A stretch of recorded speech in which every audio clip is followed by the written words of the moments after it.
ഇനി എങ്ങനെയെങ്കിലും ഒന്ന് ജീവിച്ചാൽ പോരാ. ഇത് വളരെ ഗൗരവമുള്ള കാലഘട്ടമാണ്, ഒരുങ്ങേണ്ട കാലഘട്ടമാണ്.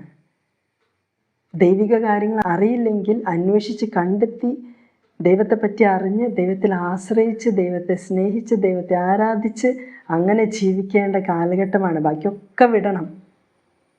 ദൈവമല്ലാത്ത ദൈവികമല്ലാത്ത എന്തെങ്കിലും പിടിച്ചു വച്ചിരിക്കുന്നുണ്ടെങ്കിൽ അതൊക്കെ വിട്ടേ പറ്റൂ. അത് പിടിച്ചുകൊണ്ടിരുന്ന എങ്ങനെയാണ് സ്വർഗത്തിലേക്ക് എത്തുക? ഇനി വേസ്റ്റാക്കാൻ സമയമില്ല. It is already more than late. കർത്താവ് ഇഷ്ടംപോലെ സമയം തന്നു ഒരുങ്ങാനായിട്ട്. എത്രയോ മുമ്പ് ഒരുങ്ങേണ്ടതായിരുന്നു. അറ്റ്ലീസ്റ്റ് നൗ, ഇപ്പോഴെങ്കിലും ഒരുങ്ങാം.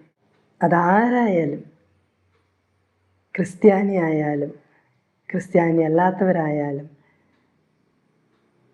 കത്തോലിക്കരായാലും സിസ്റ്റേഴ്സ് ആയാലും അച്ഛന്മാരായാലും ബിഷപ്പ്മാരായാലും ആരായാലും വ്യക്തിപരമായിട്ട് ഒരുങ്ങണം.